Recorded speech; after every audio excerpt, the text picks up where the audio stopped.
I hope you will feel that this is the environment which encourages you to perform at your best.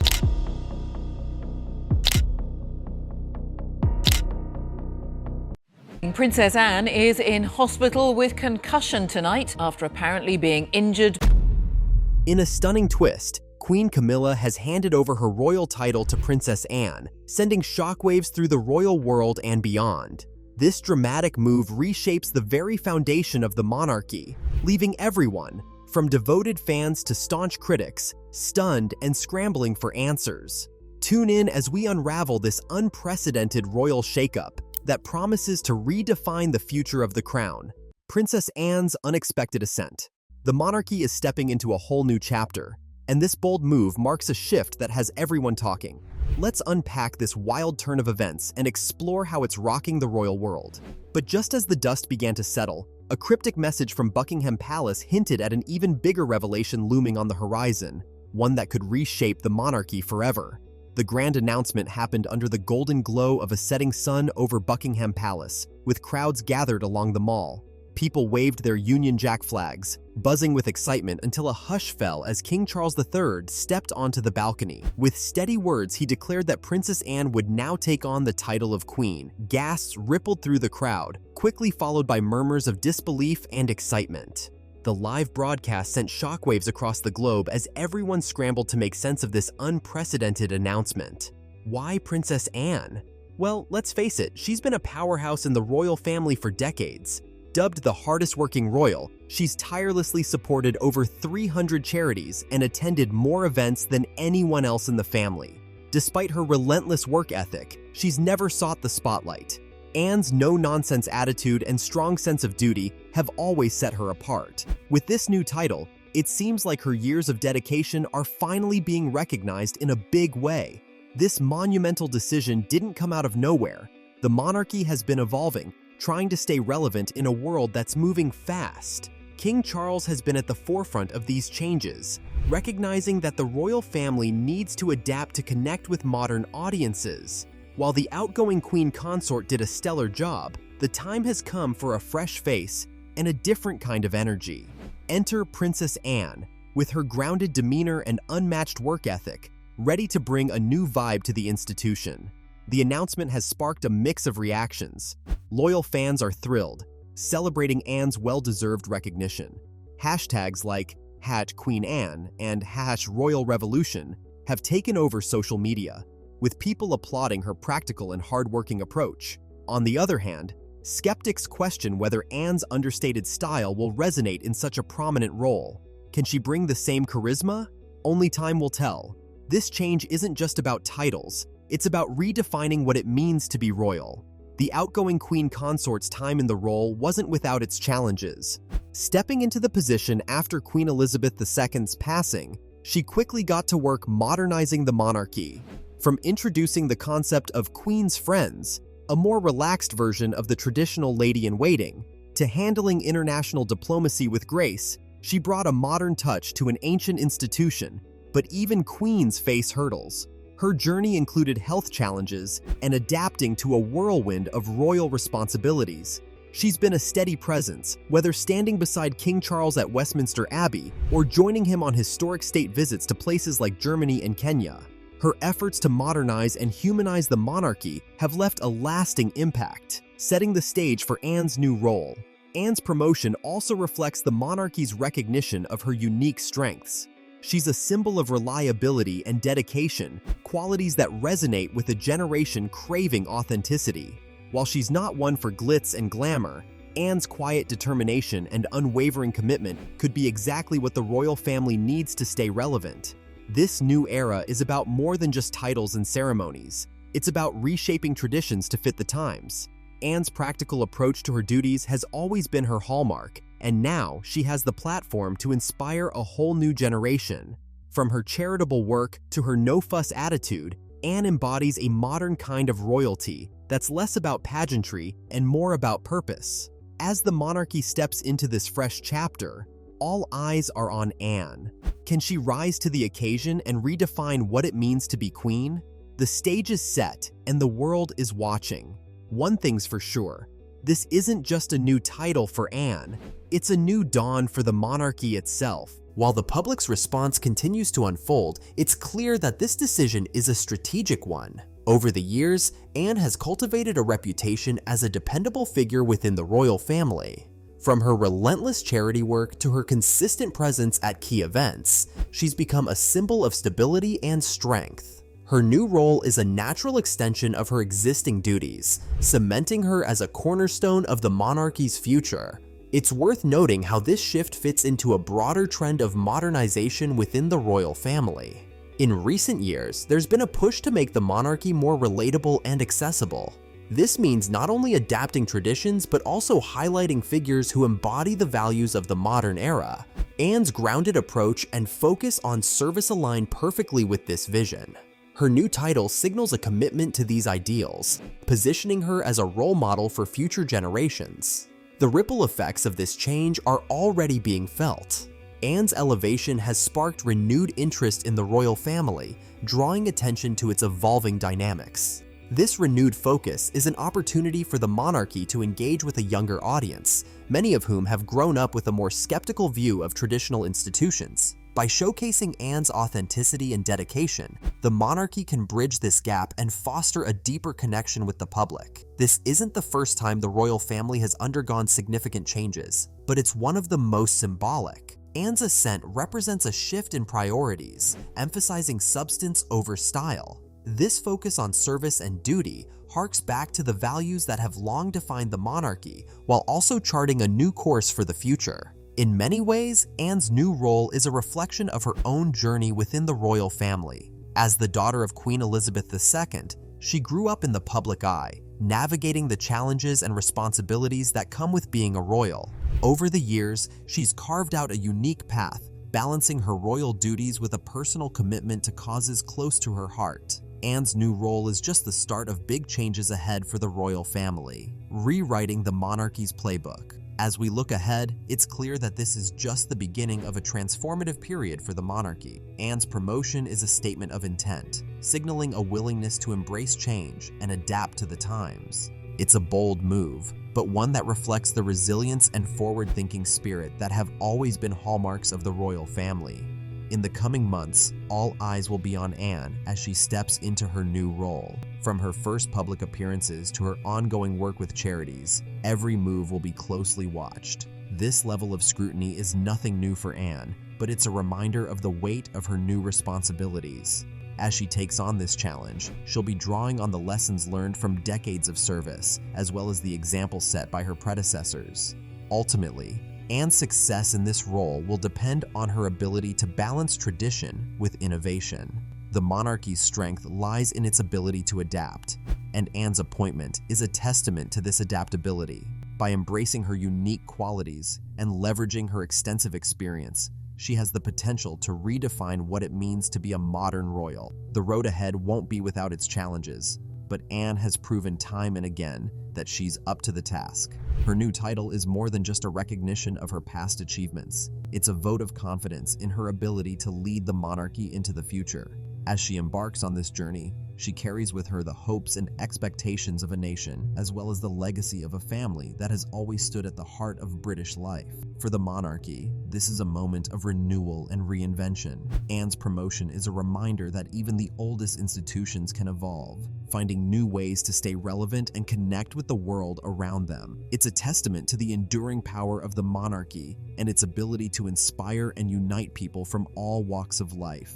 As this new chapter unfolds, one thing is clear: the future of the monarchy is in capable hands.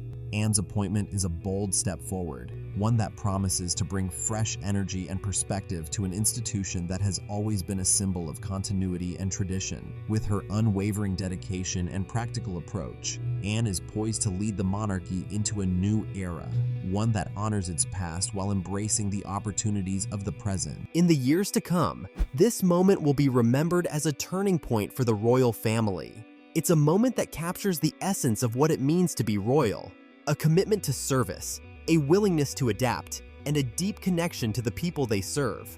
As Anne takes on her new role, she carries with her the promise of a brighter future for the monarchy and for all those who look to it for inspiration and guidance. Once upon a time in the royal world, things got a little wild when the Queen decided to shake things up. The year was 2024, and life in the palace was far from boring. King Charles had been going strong, but when he faced some health challenges, the Queen stepped up like a true boss. It wasn't long before she started making moves that had everyone talking. She wasn't just filling in for Charles during important events, she was owning it. Picture this: the Commonwealth Day service at Westminster Abbey, the Royal Maundy service at Worcester Cathedral, and even representing the monarchy at Normandy for the 80th D-Day anniversary. The Queen was everywhere, proving that she wasn't just a placeholder, she was a force to be reckoned with. But let's backtrack a little. Her relationship with her sister-in-law, Princess Anne, was a bit frosty back in the day. When she married Charles in 2005, Anne wasn't exactly rolling out the red carpet. Some said it was because of the whole history with Charles, her, and Diana. Others thought Anne just didn't vibe with her style. Whatever the case, things were icy. Fast forward a couple of decades, and the royal drama had cooled off, or so it seemed. Anne, known for her no-nonsense attitude, started giving the Queen a little credit. In a rare moment of praise, Anne admitted that she had handled her queenly duties surprisingly well. Anne, who's all about duty and tradition, couldn't help but notice how much she had grown into her role. Still, the road to royal harmony wasn't smooth. Her new title raised a few eyebrows. Some people, including Anne, weren't thrilled when she began dropping the consort part and simply went by Queen. It was a small thing, but in the royal world, details like that can cause a stir. Anne, being Anne, didn't let it slide. She confronted her about it, and while the conversation stayed private, it was clear the tension hadn't disappeared completely. Despite the occasional clash, they managed to find some common ground. They both valued the monarchy's stability and worked to keep things running smoothly. The Queen's willingness to adapt and Anne's dedication to tradition created an unlikely partnership. The two women, so different in personality, ended up complementing each other in ways no one expected. By the time the coronation rolled around in 2023, the spotlight was on her. Wearing a crown originally made for Queen Mary in 1911, she stood tall beside Charles. The ceremony marked a turning point, not just for her but for her relationship with Anne. While Anne's reservations didn't vanish overnight, her respect for the Queen's efforts grew stronger. Of course, royal life is never free from gossip and speculation. Some people whispered about lingering tensions, while others admired how far she had come. Through it all, she stayed focused on her duties, showing that she was more than capable of wearing the crown. Anne's public acknowledgement of Camilla's work was a significant moment. Known for her reserved nature, Anne rarely handed out compliments, and her approval signaled a shift in the perception of the royal family's dynamics. It was no longer just about tradition, but about adapting to the times while honoring the past. Camilla's journey shows how far she's come in earning her place in royal life. The evolution of Anne and Camilla's bond. Camilla's journey from outsider to queen consort wasn't easy, but it was a testament to her resilience. Facing criticism and overcoming challenges, she proved her worth in the royal spotlight. Anne, with her unwavering commitment to the crown, eventually recognized her contributions as genuine. Together, they demonstrated that even in the most traditional institutions, change is possible. Her rise was filled with challenges and opportunities. She took on tasks that seemed insurmountable and managed them with grace and determination. At one point, she became the first consort to distribute commemorative coins during a royal Maundy service, a role traditionally reserved for the reigning monarch. This showcased her ability to uphold and honor long-standing traditions. Her involvement in international events underscored her growing role. A notable moment was the trip to Normandy for the 80th anniversary of D-Day. Standing alongside veterans and world leaders, she represented the monarchy on a global stage, embodying continuity and respect. Her efforts didn't go unnoticed. While some remained skeptical, many began to see her in a new light, respecting her poise and dedication. Back at the palace, Anne's initial reservations began to soften. Over time, she couldn't deny the impact being made. Anne, a staunch defender of royal tradition, appreciated the modern approach to balancing tradition and progress. A turning point in their relationship came during a private meeting. Insiders suggest it was a moment of mutual understanding where both women acknowledged each other's dedication and commitment to the crown. As the years passed, new responsibilities were embraced, from hosting state dinners to representing the monarchy at international summits. Each event was an opportunity to solidify her place within the royal family. Through it all, she remained true to herself, balancing the demands of her position with her unique style. Anne's support became increasingly evident through subtle gestures during public appearances. These quiet but powerful shows of unity didn't go unnoticed by the public, symbolizing their shared dedication to the monarchy. Their camaraderie reflected the monarchy's ability to evolve while maintaining its core values. The modern-day relationship between Anne and her fellow royal showcased the transformative potential within the royal family. Their journey from frosty acquaintances to supportive allies reminded the world that even the most rigid institutions could adapt and grow.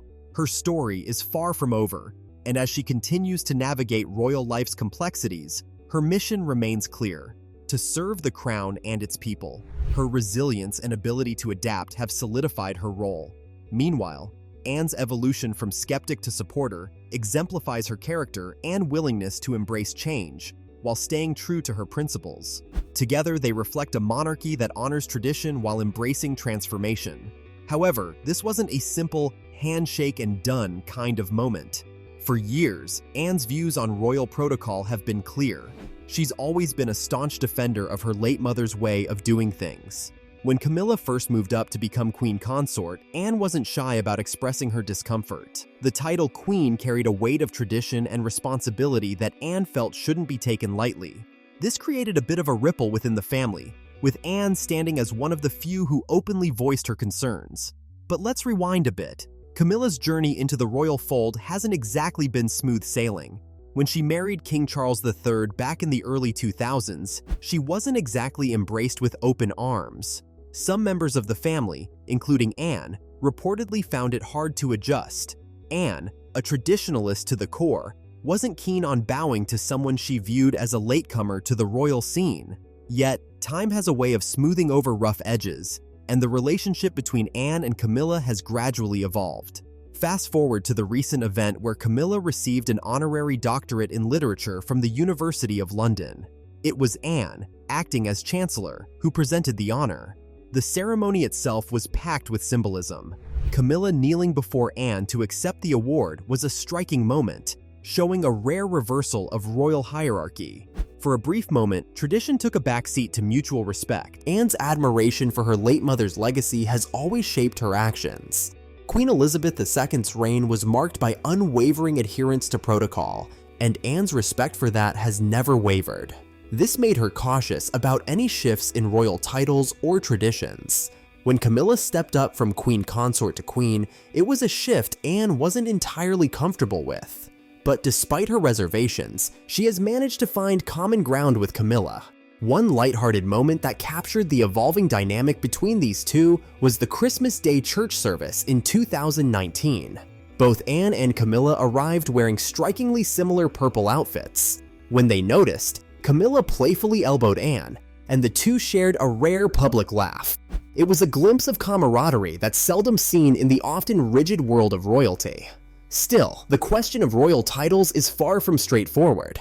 The hierarchy of the monarchy is deeply rooted in tradition, and every change sparks debate. For example, back in 2005, Queen Elizabeth II made adjustments to the order of precedence, ensuring born princesses like Anne maintained their rank over married princesses like Camilla. This decision was a nod to Anne's lifelong dedication to royal duties, but it also hinted at underlying tensions. Despite these challenges, Camilla's role in the royal family has steadily grown. Her advocacy for literature through initiatives like the Queen's Reading Room has earned her recognition beyond royal circles. Anne, too, has her share of achievements, from her work with Save the Children to her steadfast commitment to royal engagements. These shared commitments have likely helped bridge the gap between them. Looking ahead, the relationship between Queen Camilla and Princess Anne is a testament to how the monarchy evolves. While rooted in tradition, it's also shaped by the personalities and values of its members. The passing of the royal title from Camilla to Anne is more than just a ceremonial gesture. It's a reflection of mutual respect and the ability to adapt in a world that's constantly changing. This transition of titles is not just about Anne's public image, it's a deeper recognition of her relentless work. Anne has always been the embodiment of diligence and dedication. Her early years were marked by public engagements and representing the royal family across the globe. Despite the constant media scrutiny, Anne never shied away from her responsibilities. Her tireless work ethic made her a symbol of reliability within the monarchy. Should the royal family continue to adapt to modern values or remain steadfast in their traditional roles? Let us know your thoughts in the comments. Don't forget to like and subscribe for more.